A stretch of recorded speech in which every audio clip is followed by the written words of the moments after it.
Baik, saya akan berbicara tentang fisiologi tubuh selama puasa Ramadan pada orang-orang non-diabetes dan diabetes. Jadi ini penting sebagai dasar kenapa kita harus mengatakan ini itu pada pasien. Jadi kita harus menguasai dulu yang namanya fisiologi. Nah, baik, ada beberapa hal yang harus kita jadikan dasar. Yang pertama adalah fase-fase daripada puasa. Ya, ada 3 hal di situ.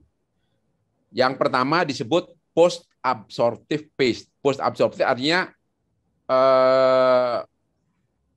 setelah fase absorpsi makanan maksudnya.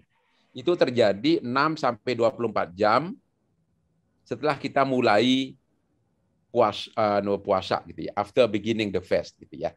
Jadi misalnya sekarang saya makan dulu sahur, maka 6 jam kemudian itu saya 6-24 jam ya, biasanya ambillah 6 jam kemudian saya masuk ke dalam fase post absorptif namanya, absorptif.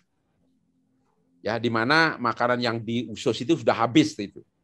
Nah, kemudian setelah post absorptive phase, hari kedua sampai hari ke-10 itu kita masuk dalam fase gluconeogenik. Nah, gluconeogenik phase. Jadi phase antara hari kedua sampai hari ke-10 of fasting. Nah, gluconeogenesis ini adalah fase di mana gula itu didapat dari merubah protein maupun triacylglycerol. Kalau asam lemak atau trigliserid itu adalah gabungan antara triacylglycerol dan asam lemak. Nah, triacylglycerol dan protein dirubah menjadi gula. Gitu. Namanya gluconeogenesis phase atau glucogenic phase. Nah, baru yang terakhir itu namanya the protein conservation phase.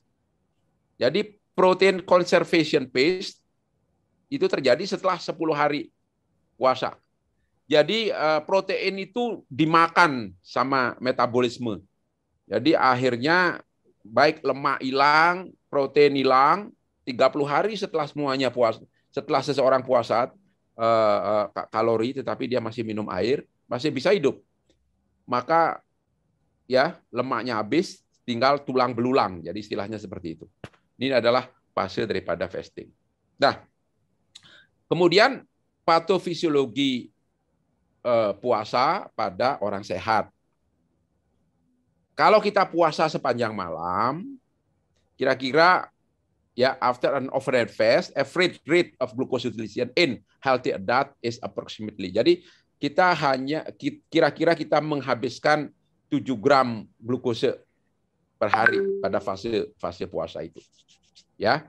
Kemudian lever kita itu punya sekitar 70 sampai 80 gram glikogen.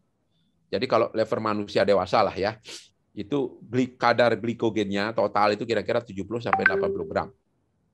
Dan glikogen ini bisa dirubah menjadi gula. Tidak sama dengan gluconeogenesis, tidak. Karena glikogen itu sebetulnya hanya semacam gula yang dipadatkan di dalam bentuk glikogen. Ya, katakanlah misalnya kalau gula itu adalah sukrose, glikogen itu adalah permen gitu ya. Permen gula gitu ya. Atau gula batu kalau seperti itulah. Nah, kalau dia akan dikeluarkan pelan-pelan. Kira-kira cadangan glikogen habis dalam waktu 12 jam. Jadi kalau kita puasa 12 jam itu tidak ada yang masuk, maka glikogennya yang dipakai. Baik itu terutama yang di lever. Ya, sekitar 70 sampai 80 gram. Nah, ini adalah kalau tadi adalah fase-fase kita puasa, yang ini adalah fase glukose homeostasis. Ya, bagaimana gula itu dari mana asalnya, kemudian dipakai sebagai apa begitu. Nah, jadi ada 5 fase ya. Fase 1, 2, 3, 4 dan 5. Ini penting. Fase 1 adalah di mana gula itu ya didapatkan dari makanan. Nah, jadi kita lihat di sini. Origin of blood glucose adalah exogenous, jadi dari makanan. Kemudian tissue using glucose, semua saat itu jaringan memakai glukose, all tissue using glucose, semua. Ya, major fuel, jadi bahan baku utama adalah glukose. Jadi dari jam 0 sampai jam ke-4 ya, itu gula ya terutama berasal dari makanan. Tetapi kira-kira mulai jam ketiga itu glikogen mulai dipakai ya untuk mengantisipasi penurunan gula. Nah, ini gula mulai menurun, kemudian untuk mencukupi gula sebagian dari tadi absorption itu ditambah lagi dengan glikogen yang ada. Nah, jadi glikogen dipakai sampai akhirnya berkurang ya. Kemudian begitu glikogen mulai menurun, sebetulnya gluconeogenesis juga terjadi, pelan-pelan naik. Jadi triacylglycerol, lemak, protein itu terutama triacylglycerol ya dari trigliserid ya, bagian triacylglycerolnya itu dirubah menjadi gula. Gula kemudian begini, naik. Nah, sampai hari kedua ya, jadi mulai dari ini ya sampai dan hari kedua. Kemudian gluconeogenesis yang tadinya terutama terjadi pada lever itu kemudian ditambah lagi gluconeogenesis oleh organ renal, jadi ginjal. Nah, adik-adik sekalian ya, kenapa kemudian orang yang ginjalnya rusak itu, misalnya pada chronic renal failure, seringkali gulanya naik turun. Karena apa? Karena harusnya gluconeogenesis ya bisa juga dilakukan oleh renal atau oleh ginjal, tetapi karena ginjalnya rusak, maka hanya bisa dilakukan oleh lever. Sehingga gulanya itu tidak cukup.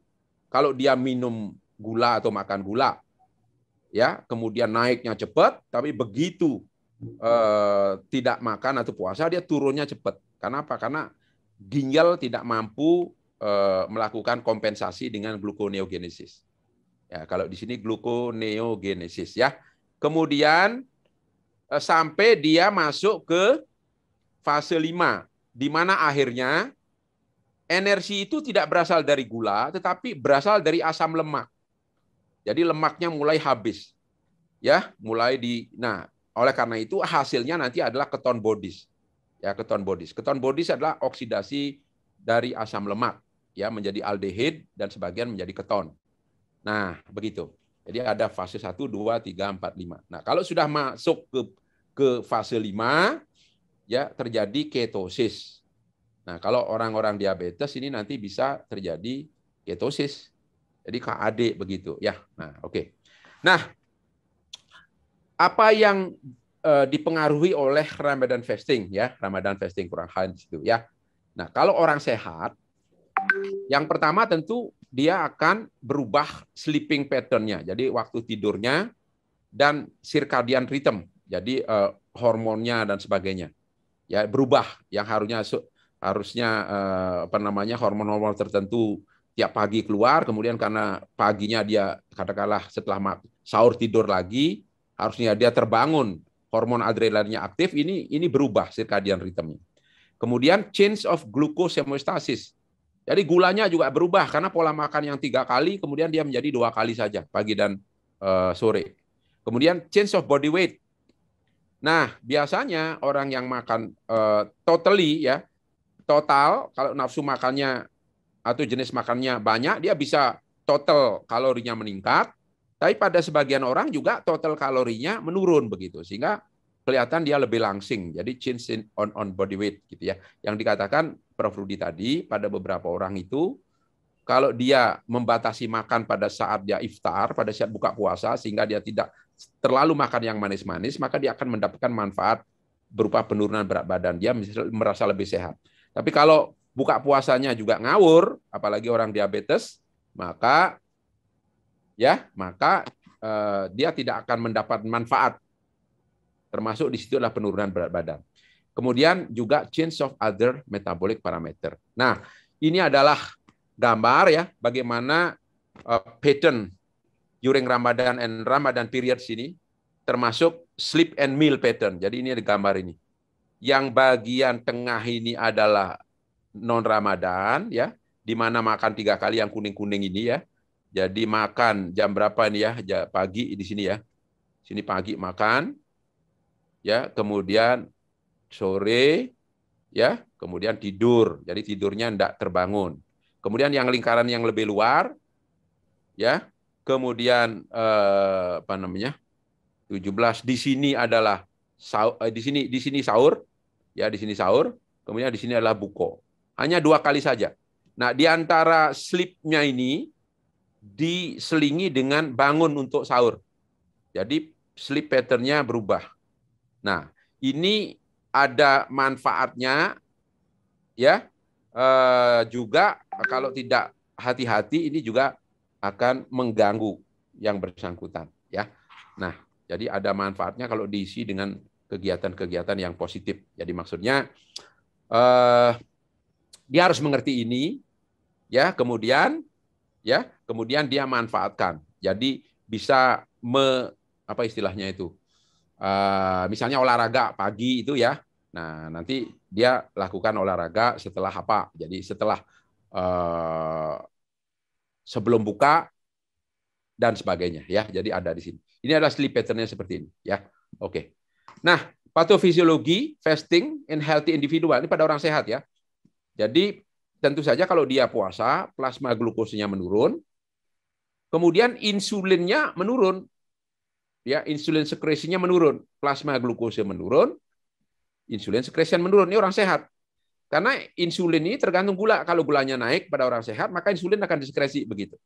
Insulinnya menurun, ini akan terjadi low plasma insulin level. Low plasma insulin level akan meningkatkan fatty acid and release from adipocyte. Kemudian akan terjadi oksidasi, generation of ketones yang dipakai sebagai energi begitu. Nah, kemudian glukagon meningkat, glucogenolisis, jadi jadi glikogennya diambil, kemudian akan menyebabkan depleted of glycogen store. Jadi cadangan glikogen yang tadi saya katakan antara 70-80 gram di hati itu akan habis atau dipakai. Nah, kemudian akan terjadi peningkatan pada gluconeogenesis, konversi daripada protein dan triacylglycerol menjadi glukose, ya begitu ya.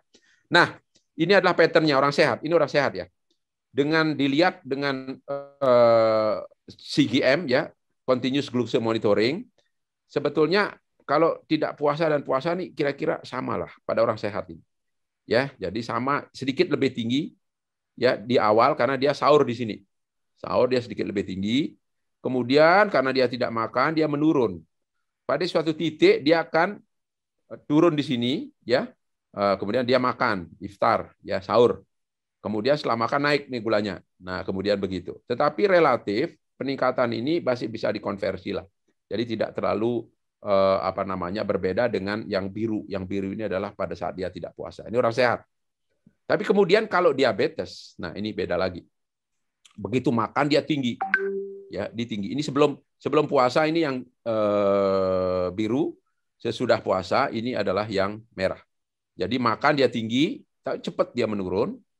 Turun, kemudian di sini nurunnya menjadi hipo. Karena apa? Karena itu tadi, beberapa organ-organ pada orang diabetes itu kurang optimal. Misalnya cadangan glikogennya lebih sedikit pada liver mungkin, karena memang sudah terjadi fatty liver misalnya dan sebagainya. Sehingga cadangan glikogen lebih sedikit.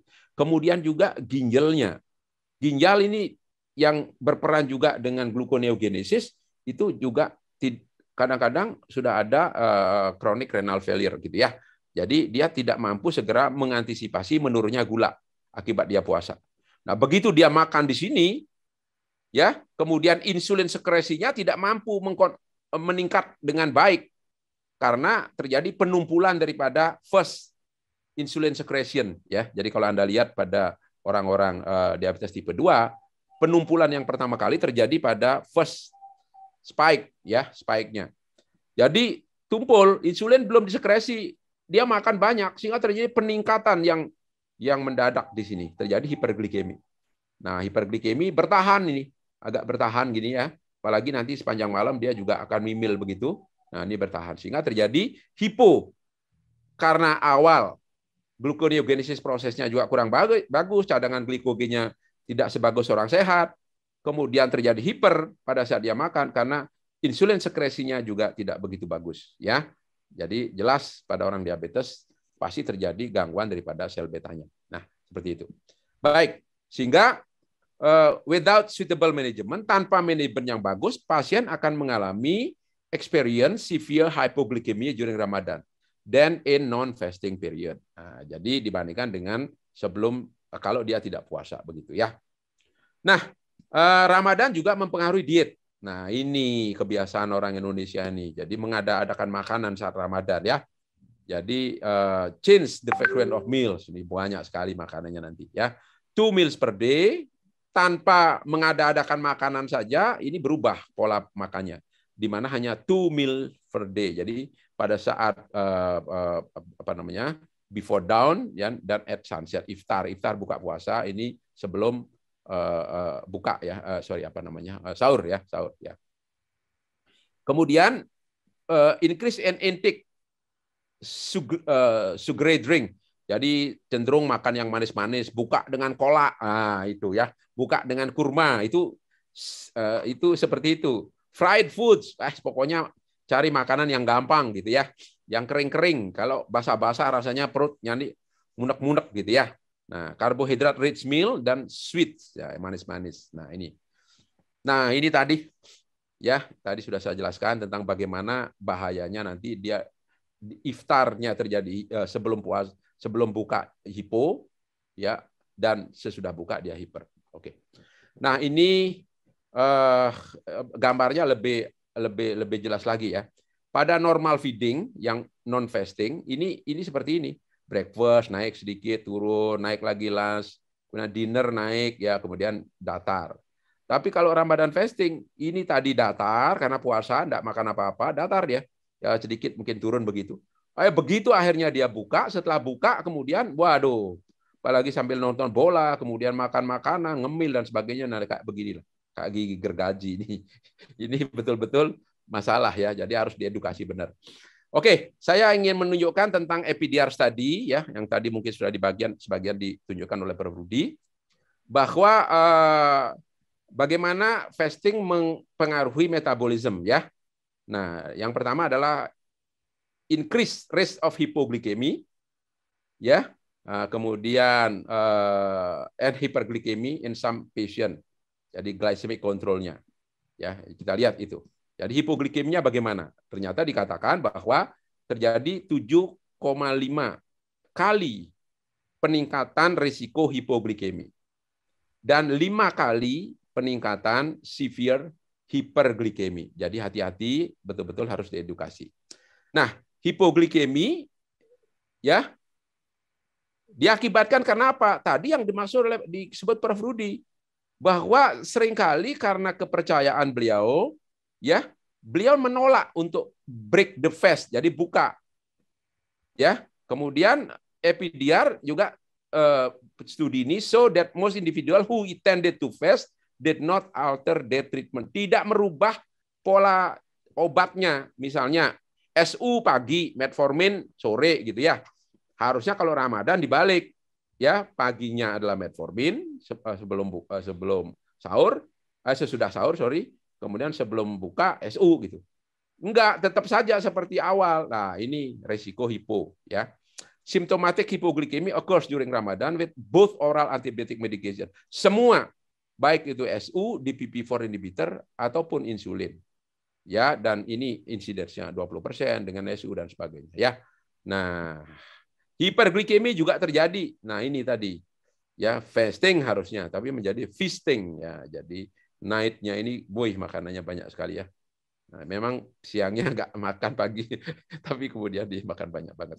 Nah, ini seperti ini, kemudian pasar-pasar menjadi penuh ya. It's more during Ramadan especially for Indonesian people nih. Nah, manajemen.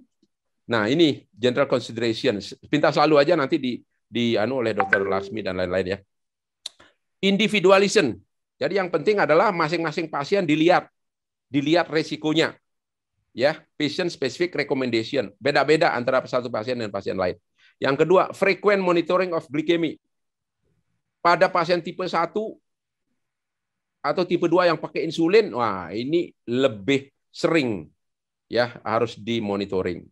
Dan kalau diambil darahnya untuk memeriksa gula, ini will not break the fast. Tidak apa-apa ya katanya. Jadi tidak membatalkan puasa.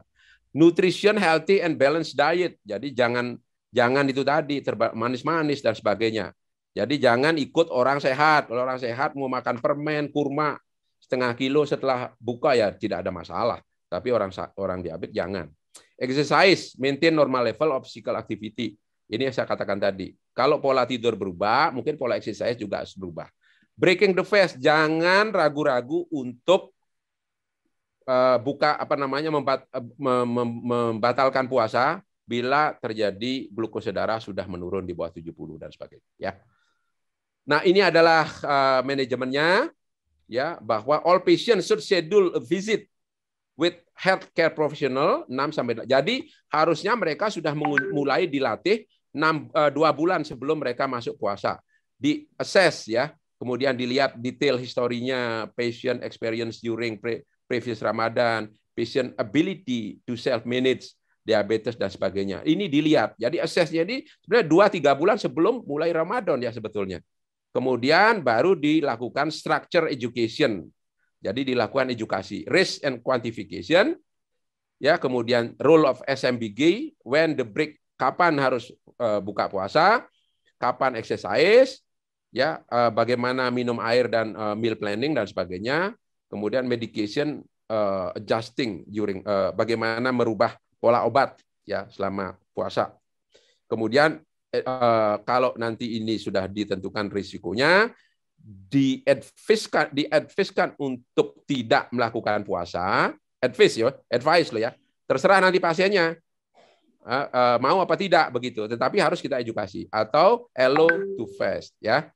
Nah, kalau allow to fast tetap dilakukan SMBG 1-2 kali per hari. Kalau not to fast tetapi pasiennya tetap fast, ya udah frequency. Jadi lebih sering dilakukan monitoring ya. Nah, ini adalah structure education, nanti diperdalam oleh Dr. Ruli dan pembicara selanjutnya, Dr. Laksmi. Risk quantification, rule SMBG, when to break the fast, when to exercise, fluid and meal planning, medication adjustment. Nah, di sini nanti ada golongan very high risk, moderate risk ya. Kemudian yang moderate risk atau low risk ini adalah safe to fast. Tapi ya tetap harus diedukasi ya. Nah, ini adalah bagaimana melakukan risk quantification, dilihat tipe diabetesnya, pasien medication-nya, individual hipoglikemik dan sebagainya ya. Nanti dilihat. Nah, ini adalah yang very high. Ini yang tahun 2016 ya. Yang kalau tahun 2021 dia memakai scoring. Nggak perlu dibilang 0-3 dan sebagainya. Nah, ini tanpa scoring, tapi kita melihat aja apa nggak ada yang begini-begini ini. Misalnya ada acute illness, jangan. Very high ya. Kemudian old age and with ill health gitu. Jadi orang tua tetapi kelihatan sakit gitu, jangan.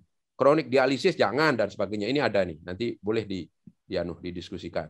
Kemudian yang high risk, nah ini one or more ya, 1 atau lebih di antara apa yang didapatkan di sini ya.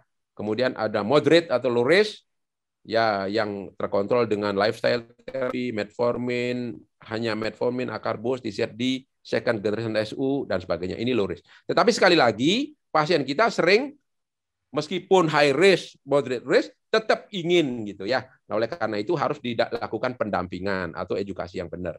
Nah, kemudian kalau dilakukan structure education itu, apakah itu akan membantu pasien untuk menghindari hipoglikemi atau komplikasi selama puasa? Ya, ada penelitiannya namanya READ program. Ya, Ramadan Education and Awareness in Diabetes di program dilakukanlah 2 kelompok yang receive education dan didn't receive education. Kemudian hasilnya adalah hipoglikemic eventnya terjadi penurunan 44%. Ya, nah yang tidak didn't receive ini meningkat 75% dari baseline. Ya, memang harus ada tanggung jawab dokter untuk melakukan suatu education ya. A1C-nya juga tidak meningkat, tetapi meningkat pada yang didn't receive education. Effect of education on A1C was sustained 12 months later. Jadi kalau diedukasi sampai 12 bulan berikutnya pun tetap dia terkontrol. Saya kira demikian.